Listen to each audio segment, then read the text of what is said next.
Friends, welcome back to my channel Poonam Khatkhat. आज के vlog में मैं आपको role and responsibility of managerial economist के बारे में बताऊंगी। इसमें पहले तो आप क्वेश्चन नोट कर लो किस वे से आ सकता है। What do you understand by managerial economics? Explain the roles and responsibility of managerial economics. प्रबंधकीय अर्थशास्त्र से आप क्या समझते हैं? एक प्रबंधकीय अर्थशास्त्री की भूमिका एवं उत्तरदायित्वों की व्याख्या कीजिए। Explain the nature of managerial economics.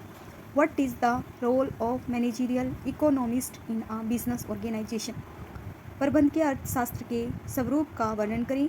एक व्यापारिक संगठन में प्रबंधकीय अर्थशास्त्र की क्या भूमिका है? What is managerial economics?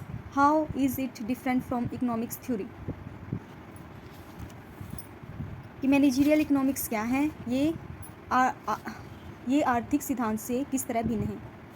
ठीक है, तो चलिए स्टार्ट करते हैं हम। रोल क्या होते हैं कि जो हमारा मैनेजरियल इकोनॉमिस्ट है वो क्या रोल प्ले कर रहा है हमारी इकोनॉमी, मैनेजरियल इकोनॉमी में। ठीक है, मैनेजरियल इकोनॉमी से हमारा मतलब क्या है कि एक फर्म के अंदर क्या रोल प्ले कर रहा है, क्या काम कर रहा है, वो उसका रोल क्या है ये बताना है।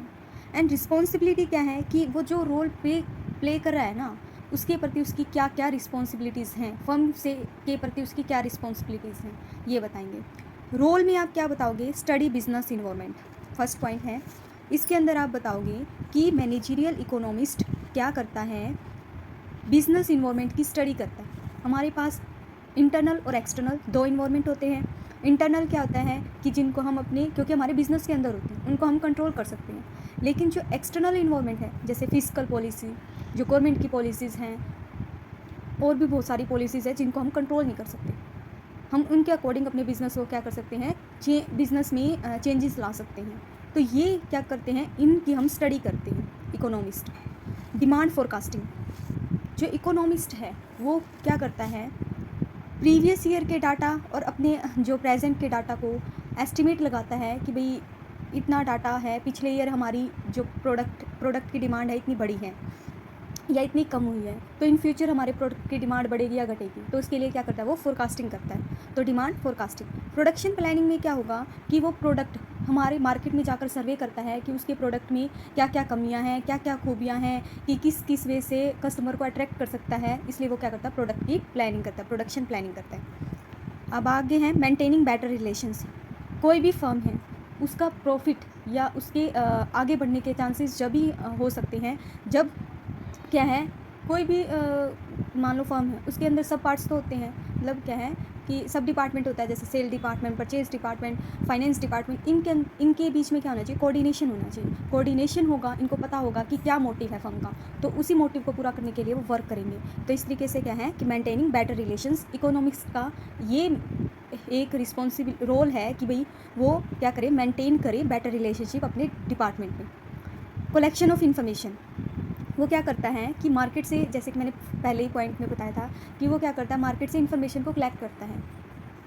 कलेक्शन ऑफ इन्फॉर्मेशन में वो क्या करता है कि मार्केट से बहुत सारी इन्फॉर्मेशन लेता है कि किस किस वे से वो अपने वो इन्फॉर्मेशन कलेक्ट करता है मार्केट से कि किन किन इन्फॉर्मेशन, कौन कौन सी इन्फॉर्मेशन हमारे फर्म के लिए बेनिफिशियल होगी, वो उन इन्फॉर्मेशन को कलेक्ट कर लेता है। ठीक है, नेक्स्ट है हमारा analyse of data. Analyse of data में वो क्या करता है कि जो उसने इन्फॉर्मेशन, जो डाटा उसने मार्केट से क्या किया था, कलेक्ट किया था, वो एक्यूरेट है या नहीं, क्या उसको हम बिज़नेस में अप्लाई करने पर हमारे बिज़नेस को मतलब क्या है, बिज़नेस को ग्रोथ होगी या नहीं। तो इस तरीके से वो क्या करता है, एनालाइज करता है। एडवाइजरी फंक्शन, एडवाइजरी फंक्शंस के अंदर आप बता सकते हो कि जो मैनेजरियल इकोनॉमिस्ट ना, मार्केट में जो भी कंडीशंस हैं या कंसेप्ट हैं उनको क्या करता है, कंसेप्ट को स्टडी करता है। तो वो क्या कर सकता है कि और डिपार्टमेंट्स को इनसे रिलेटेड क्या कर सकता है, एडवाइस दे सकता है। सॉल्यूशंस ऑफ प्रॉब्लम, जब उसने मार्केट का सर्वे कर लिया, कोई मान लो प्रॉब्लम आ रही है, तो वो क्या कर सकता है, मैनेजरियल इकोनॉमिक्स के जो टूल्स एंड टेक्निक्स हैं, जो कंसेप्ट है, उनका यूज़ करके उस प्रॉब्लम को सोल्व कर सकता है। अरेंजमेंट ऑफ फाइनेंस, कि वो क्या करता है कि ये देखता है कि मार्केट में हमारी फर्म की गुडविल कैसी है, क्या हमारी फर्म को कोई बैंक कितनी रेट पर लोन मतलब प्रोवाइड कर सकता है, यदि हमारे फर्म की गुडविल अच्छी है तो हमें कम रेट पर मिल जाएगा, यदि अच्छी नहीं है तो हम किन किन वे से हमारी फर्म के मतलब क्या क्या करने चाहिए, तो वो क्या अरेंजमेंट फाइनेंस है कि कहाँ कहाँ मतलब बहुत सारी बैंक में जाएगा, देखेगा कि कहाँ से हमें लोन कम रेट पर मिल रहा है, तो इस तरीके से अरेंजमेंट ऑफ फाइनेंस करता है। वो अपने रिश्तेदारों के पास भी जा सकता है, अपने फ्रेंड सर्कल में भी जा सकता है, अपने सेविंग्स का भी यूज़ कर सकता है, तो इस तरीके से क्या करता है अरेंजमेंट ऑफ फाइनेंस। नेक्स्ट है हमारा पॉलिसी फॉर्मेशन। पॉलिसी फॉर्मेशन के अंदर आप बता सकते हो कि जो मैनेजरियल इकोनॉमिक्स है ना, गवर्नमेंट की पॉलिसीज़ बनाने में भी हेल्प करता है। कैसे हेल्प करता है, क्योंकि ना बहुत सारी जो मैगजीन्स हैं, न्यूज़पेपर्स हैं, उसमें ना जो इकोनॉमिस्ट हैं वो अपने क्या कर सकते हैं रिव्यूज़ देते हैं कि किस कैसे हम करें तो इसका सॉल्यूशन निकल सकता है, कि मेरे को ये प्रॉब्लम फेस करनी पड़ी तो मैंने इस तरीके से सोल्व की, तो क्या करते हैं उसको मैगजीन में या न्यूज़पेपर में पब्लिश कर देते हैं, जिससे क्या है कि और जो इकोनॉमिस्ट हैं या गवर्नमेंट इकोनॉमिस्ट नहीं कह सकते, और जो मैनेजर्स हैं या जो भी फर्म को रनअप कर रहे हैं उनको गवर्नमेंट को पॉलिसी बनाने में भी हेल्प मिलती है। इस तरीके से हम कह सकते हैं कि जो मैनेजरियल इकोनॉमिस्ट हैं वो एक बिजनेस में बहुत ज़्यादा बड़ी रोल प्ले करता है। उसके द्वारा किए जाने वाले ये कार्य हैं वो फर्म को मतलब सही ढंग से चलाने के लिए हेल्प करता है। नेक्स्ट आता है हमारा रिस्पॉन्सिबिलिटी। रिस्पॉन्सिबिलिटी में क्या है कि टू प्रोवाइड इन्फॉर्मेशन, उसकी भी यही मतलब क्या है, इन्फॉर्मेशन प्रोवाइड करना ही बहुत ज़्यादा महत्वपूर्ण काम होता है। उसको ना मार्केट से रिलेटेड जो भी इन्फॉर्मेशन मिलती हैं उसको फर्म को प्रोवाइड करनी होती है कि भाई क्या हमारे प्रोडक्ट की डिमांड कैसी है, हमारा प्रोडक्ट की गुडविल कैसी है, हमारी फर्म की गुडविल कैसी है, हमारा बिजनेस कितना रनअप हो सकता है, इन फ्यूचर हमारे प्रोडक्ट की डिमांड कैसे हो सकती है, तो फोरकास्ट कर सकता है। तो इस तरीके से टू प्रोवाइड इन्फॉर्मेशन, फोरकास्टिंग भी अच्छी होगी कम है ज़्यादा है उसके हिसाब से ये क्या करता है फोरकास्ट करता है। ऑप्टिमल यूटिलाइजेशन ऑफ रिसोर्सेज, ये क्या करता है अपनी रिसोर्सेज को, मैंने इकोनॉमिस्ट ये देखता है कि हमारे मार्केट में हमारा कौन सा प्रोडक्ट है वो ज़्यादा सेल हो रहा है, तो उसी पर क्या करता है रिसोर्सेज को ज़्यादा लगाता है, जिससे हमारे क्या है मैक्सिमम प्रॉफिट हो। तो सिंसियरिटी मतलब क्या है कि उसको अपने वर्क के प्रति ना सिंसियर होना चाहिए, उसको अपनी रिस्पॉन्सिबिलिटी को समझना चाहिए, एफिशिएंट तरीके से काम करना चाहिए, और अपनी मतलब क्या है ईमानदारी से काम करना चाहिए। ये नहीं कि मार्केट में किसी और का एज आ एक मान लो झूठा के तौर पर काम करे, तो ऐसे तो वो क्या है फर्म भी रन अप नहीं कर सकती। तो इस तरीके से क्या कह सकते हैं कि सिंसियर होना चाहिए। कोऑर्डिनेशन वही है जो फर्म में कोऑर्डिनेशन को मेंटेन कर सकता है, क्योंकि उसे मार्केट से रिलेटेड इन्फॉर्मेशन होती है, किसी को भी इन्फॉर्मेशन की नीड होती है, वो गोल बताता है कि भाई ये हमारा गोल है, इसको अचीव करना है, तो सभी मिलकर उस गोल को अचीव करने के लिए काम करेंगे। तो कोऑर्डिनेशन ही मेन रोल होता है उसका। Focus on earning maximum profit, maximum profit को अर्न करना ही उसका मेन मोटिव होता है। वो ये देखता है कि कौन कौन से टूल्स एंड टेक्निक्स और मेथड्स यूज़ करें जिससे उनके प्रोडक्ट की डिमांड इंक्रीज़ हो।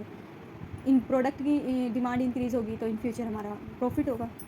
सोशल रिस्पॉन्सिबिलिटी क्या है कि वो वर्क इस तरीके से करे कि भाई फर्म को फर्म के द्वारा किया जाने वाला कोई भी कार्य मतलब समाज को वो ना करे, हार्म ना करे, नुकसान ना पहुंचाए। जैसे पोल्यूशन फ्री होना चाहिए, ऐसी पॉलिसीज़ उसको अपनानी चाहिए। एक नेक्स्ट और हमारा ये बनता है क्वेश्चन कि भाई जो डिफरेंट फ्रॉम इकोनॉमिक्स थ्योरी कैसे हैं, क्योंकि जो मैनेजरियल इकोनॉमिक्स का रिलेशन तो क्या है, व्यक्तिगत समस्याओं से न होकर केवल फर्म की समस्याओं से है, पर्सनल प्रॉब्लम से न होकर केवल फर्म की समस्याओं से है। जबकि जो इकोनॉमिक्स थ्योरी का रिलेशन क्या है, ना तो एक पर्सन से है ना फर्म से है, उसका रिलेशन क्या है पूरी इकोनॉमी से है। तो हम कह सकते हैं कि जो मैनेजरियल इकोनॉमिक्स के अंदर हम जो हमारे थ्योरीज़ के निर्माण के साथ इनमें हम क्या कर सकते हैं इनको चेंज भी कर सकते हैं। जबकि जो इकोनॉमिक्स थ्योरी को केवल बना सकते हैं लेकिन चेंज नहीं कर सकते। तो हम कह सकते हैं कि जो मैनेजरियल इकोनॉमिक्स हैं वो इकोनॉमिक्स थ्योरी से अलग हैं। एक इकोनॉमिक्स को कई रिस्पॉन्सिबिलिटी को करना पड़ता है जो कि फर्म की सफलता का आधार है। Okay, thanks for watching, please share, subscribe and like.